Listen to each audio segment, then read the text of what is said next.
இன்னுமே வேணாமே உன்னை விட எனக்கு உள்ளது எல்லாமே உன்னிடத்தில் இருக்கு.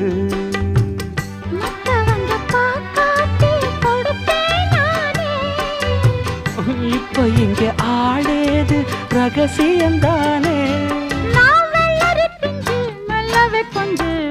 காத்திருக்கேன் கதவை திறந்து உள்ளுக்கு வாடி.